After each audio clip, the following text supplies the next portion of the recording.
Minasan konnichiwa, Ore-chan desu, Peu-chan channel et Yokoso. Pour cette vidéo aujourd'hui, on va parler de quelque chose de spécial, c'est la situation de la France. Je pense que vous avez tous vu ce genre d'images à la télé, dans les infos, sur internet. Parce qu'en ce moment, en France, c'est un peu la guerre civile. Vous voyez des images comme ça, c'est très choquant, il y a des gens qui manifestent, il y a des voitures en feu, il y a la police et les civils qui se battent. C'est vrai que c'est très impressionnant. Je ne sais pas si c'est très clair pour vous ce qui se passe, parce que c'est très complexe en fait. Il y a beaucoup de choses qui se passent et je me suis dit que ça pouvait être intéressant de vous expliquer en détail comment on est arrivé là. Il y a une cassure dans le pays en ce moment de la France et c'est un point culminant d'un enchaînement d'événements, de multitudes de points qui convergent depuis une quinzaine d'années et là on est un peu, voilà, ce climax là et donc je pense que c'est le bon moment de vous expliquer un petit peu ce qui se passe. Parce que c'est vachement lié à l'histoire, lié au passé de notre pays, lié comme je disais à plein d'événements qui s'enchaînent, qui sont entreliés, lié à comment les Français voient la vie, lié à plein de choses. Et on va essayer de décrypter ça ensemble pour que vous puissiez avoir une meilleure compréhension de la situation. Un petit disclaimer quand même avant de commencer. Moi, je suis juste un youtubeur, je suis même pas un youtubeur politique. Je m'y suis intéressé là parce que c'était important pour moi qui suis loin du pays. Donc je vous donne ça en tant qu'homme français. Je vous donne un peu, voilà, moi tout ce que je sais, tout ce que j'ai pu lire, tout ce que j'ai pu rassembler parce que ça m'a intéressé. C'est pas une analyse professionnelle, puis moi ça fait 7 ans que j'habite plus en France. Donc je suis pas là pour juger, je suis pas là pour prendre parti, je vais essayer de vous donner les faits comme ils sont. Et après, chacun fera sa propre idée de la situation. Pourquoi il y a tous ces problèmes en France, toutes ces manifestations, tous ces combats, toute cette mini-guerre civile? Eh bien, le point de commencement, ça a été la proposition de loi du président Macron sur les retraites. C'est-à-dire que la France, à cause du Covid, est en dette, en tout cas plus qu'avant. Ils ont dépensé énormément pour que les gens puissent rester chez eux, pour qu'ils puissent payer les salaires sans que les gens travaillent. Du coup, la France a besoin d'argent, surtout si on veut continuer à pouvoir payer la retraite des gens qui sont à la retraite et surtout des futurs Français. Du coup, la solution, c'est de travailler plus longtemps. Il veut faire passer l'âge de la retraite de 62 ans à 65 ans. En plus, comparé à l'Europe, la France est le pays qui a le taux de départ à la retraite le plus bas. À partir de là, les gens, évidemment, du coup, ils ne sont pas contents et ils ne veulent pas de cette loi. Et donc, beaucoup de travailleurs, parce que ce qui se passe, c'est que ça fait longtemps que les travailleurs en France, et même un peu dans le monde, ne sont pas satisfaits de leur situation. Donc là, c'est encore un pas en plus vers un quotidien de travail encore plus difficile. Du coup, ce qu'ils font, pour beaucoup des travails difficiles, ils s'arrêtent de travailler. Par exemple, les éboueurs arrêtent de travailler et dans Paris, il y a des poubelles partout. Il y a les rats qui reviennent, ça pue, c'est un enfer pour les Parisiens. Les camionneurs, par exemple, qui normalement amènent des provisions dans toute la France, s'arrêtent aussi de travailler. Il y a beaucoup de métiers comme ça qui sont très importants, mais qui sont peu payés, qui décident d'arrêter. Alors évidemment, c'est pour montrer leur mécontentement, mais c'est aussi pour rappeler quelque chose d'important aux politiques, c'est que, vous voyez, le pays il marche surtout grâce à nous. C'est-à-dire que si nous, on s'arrête de bosser, même pendant une semaine, tout s'arrête. Alors qu'en échange, leur argument aussi, c'est que si vous, si M. Macron, si les députés, si les ministres s'arrêtent de travailler pendant une semaine, ça ne changera rien au pays. Donc nous, on est important. Donc notre voix, elle est importante. Si on ne veut pas de cette loi, c'est plutôt à nous de décider et pas au président. Les autres personnes qui ne sont pas forcément travailleurs, ils vont dans la rue parce qu'ils ne veulent pas, ils veulent protéger leur retraite. Les professeurs aussi s'arrêtent, du coup, les jeunes ne peuvent plus avoir accès à leur examen de fin d'année, ils ne peuvent plus étudier, ils ne peuvent plus avoir de diplôme, ça prend des grosses proportions. Et pourquoi aussi, pourquoi les Français, pourquoi les gens ne sont pas contents de cette réforme, de cette nouvelle loi, c'est que la France est un pays qui est difficile à réformer, de base.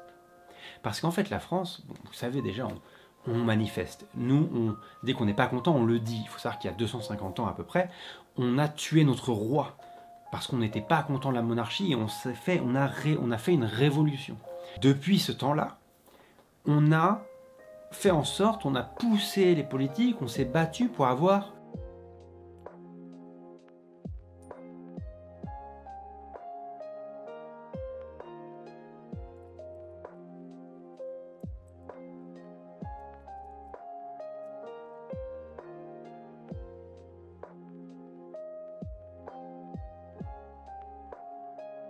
Donc ça, c'est dur de réformer la France parce qu'on a beaucoup d'acquis sociaux qu'on veut garder. Donc dès qu'il y a un changement, eh ben les gens ils sont là, non, non, non, si on accepte ça, ils vont tout nous enlever. Alors, il y a des manifestations. Le problème, évidemment, comme à chaque fois, c'est que lorsqu'il y a des manifestations, il y a aussi tout le temps d'autres personnes qui en profitent, ce qu'on appelle des casseurs, c'est-à-dire des gens qui s'en foutent des manifestations, des retraites, ils sont juste là pour casser des trucs, pour voler, pour foutre la pagaille, et ceux qui vont foutre un peu la France en feu, alors qu'en fait, eux, ils s'en foutent. Ils veulent juste avoir cette opportunité pour tout casser, quoi. Et donc ça met un gros problème à ces manifestations. C'est pour ça que les policiers aussi sont à cran. Vous savez, quand il y a des manifestations comme ça, il faut quand même que la police soit là pour essayer de tenir un peu tout le monde, qu'il y ait de l'ordre, parce que on n'est pas au Japon. La France, il y a beaucoup moins d'ordre qu'au Japon, donc il y a toujours des débordements, comme je vous disais. Et donc ils sont à cran, et ça fait que il y a aussi ce qu'on appelle des bavures, il y a aussi évidemment insultés, repoussés, et il y a toujours des gens dans les manifestants qui sont un peu les têtes brûlées, qui vont vachement attaquer la police, et à l'inverse, la police aussi, il y a des personnes qui sont un peu plus sensibles, un peu plus têtes brûlées, qui vont répondre, et du coup ça donne ces gros affrontements où les gens, et vous voyez les images où vraiment il y a des moments où c'est... on dirait, voilà, c'est la guerre civile, quoi. Donc, il y a beaucoup de tensions. Ce qui se passe à partir de là, et ça c'est important, c'est qu'il faut, évidemment, M. Macron ne peut pas décider tout seul de faire cette loi. Il faut un vote du Sénat et un vote de l'Assemblée nationale. Le 11 mars, le Sénat vote et c'est voté pour. Ensuite, il y a l'Assemblée qui doit voter. L'Assemblée, c'est fait des députés qui ont été élus dans chacun de leurs régions, qui sont un peu les voix du peuple. Normalement, il faut les deux votes, il faut que les deux disent oui pour que la loi soit adoptée. Mais M. Macron, il sent que l'Assemblée, à mon avis, elle va voter contre. Et lui, il veut vraiment la passer, cette loi. Du coup, qu'est-ce qu'il fait? En fait, il va passer en force avec une arme constitutionnelle, le 49.3, où en fait, il décide de faire passer la loi sans faire voter l'Assemblée nationale. C'est clairement un move qui est ballsy. C'est une arme qui est quand même écrite dans le code. C'est démocratique, il a le droit de faire ça, autrement il ne le ferait pas. Mais c'est quand même très mal vu. C'est très mal vu. Les gens parlent justement que c'est une décision antidémocratique parce qu'on ne laisse pas l'Assemblée nationale voter, le peuple voter pour savoir si on fait passer cette loi ou pas. Il dit, voilà, il faut savoir que M. Macron, il est très peu aimé avec tout ça. Il a vraiment une cote de popularité qui est très très basse, mais lui, il dit, écoutez, moi, ça je sais que c'est bien pour la France, on doit le faire, c'est important. Du coup, je m'en fous si tout le monde me déteste. Moi, de toute façon, après, bientôt, je ne serai plus président, donc c'est même plus une décision pour ma carrière, c'est une décision pour la France, donc détestez-moi, c'est pas grave, il faut que cette loi elle passe. Donc lui, c'est ses convictions. Mais du coup, ça fait encore plus exploser le pays qui se dit non mais en fait on vit dans une dictature quoi. C'est-à-dire qu'on n'a même pas le droit de choisir, c'est le président qui décide, il fait même pas de vote, il avance et du coup les gens vont dans la rue en disant on n'est pas d'accord et on va montrer que nous on a le pouvoir aussi et que si on arrête de travailler, si on fout la merde, le pays ne pourra pas continuer à marcher normalement sans nous et on va le prouver. Alors maintenant il y a un twist avec cette arme, 48 heures après que ça a été utilisé, il peut y avoir un vote pour décider si en fait, si c'était une bonne décision et surtout si ça veut dire en fait ce qu'on appelle un vote de non-confidence, ça veut dire est-ce que M. Macron, est-ce que le président est quand même toujours apte à gouverner? C'est-à-dire est-ce qu'on peut vraiment compter sur lui pour gouverner? Et si ce vote-là, ils disent non, il n'est pas apte parce que ce 49.3 c'était pas la bonne décision, et bien Macron il doit partir de la présidence. C'est pour ça que c'est une arme qui est dangereuse à utiliser.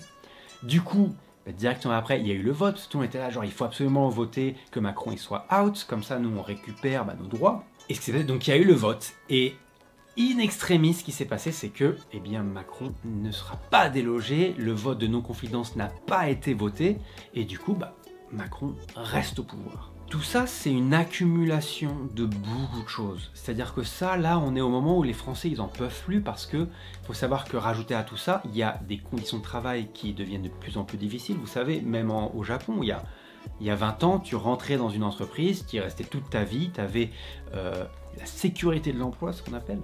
Alors que maintenant, ça s'effrite. Maintenant, tu rentres dans une entreprise, tu vas rester peut-être 3-4 ans. Mais en France, il y a le chômage aussi qui monte. Il y a l'inflation comme au Japon, mais plus en France qu'au Japon, une inflation très très forte qui arrive, donc les gens perdent leur pouvoir d'achat parce que l'inflation évidemment augmente, donc les prix augmentent, mais les salaires restent les mêmes.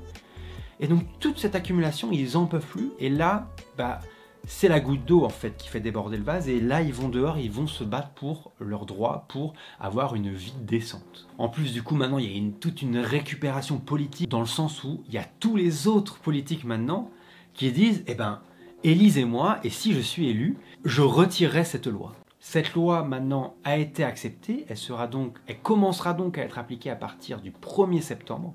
Et là, on en est là. C'est-à-dire que là où je vous parle, le 49.3 a été utilisé il n'y a pas si longtemps, et les gens sont dans la rue, et c'est manifestation, manifestation, manifestation.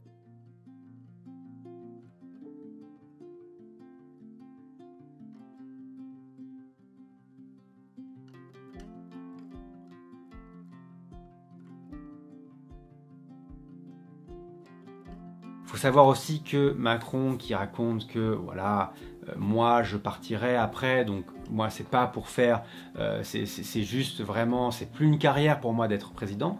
Il faut savoir qu'en France on n'a pas le droit de se présenter plus de 2 fois d'affilée. Après 2 fois, donc c'est 5 ans à chaque fois, tu t'en vas, c'est quelqu'un d'autre qui doit venir, mais du coup tu peux te représenter 5 ans plus tard. Sauf que les gens ne le font pas parce que généralement, quand tu es président, tu es plus vieux. Donc au bout de 10 ans de faire président et de laisser 5 ans, donc 15 ans après d'être devenu président, tu n'as pas envie, généralement. Ou tu n'as plus la force. Monsieur Macron, il est jeune. Donc, il pourrait revenir dans 5 ans, sans problème. Et donc ça aussi c'est intéressant de voir où est-ce que ça va nous mener. J'espère que ça vous a un petit peu aidé à un petit peu déchiffrer ce qui se passe en France. Dites-moi si ça vous intéresse ce genre de vidéo. Moi j'aime bien parler de l'actualité comme ça, que ce soit la France, le Japon. Dites-moi si c'est bien, et si vous aimez bien, je referai. Et bien sûr, commentez, likez, abonnez-vous s'il vous plaît, c'est toujours un plaisir. Et je pars en France moi du coup là dans quelques jours. Donc écoutez, j'ai pas peur, mais ça va être intéressant de voir. Je referai peut-être des vidéos pour vous dire à quel point c'est difficile ou pas. Et voilà. Donc merci, j'espère que vous kiffez en ce moment le printemps qui est là, l'été qui arrive. Je vous fais des bisous, je vous dis à très très vite, je vous aime très fort. Ciao tout le monde.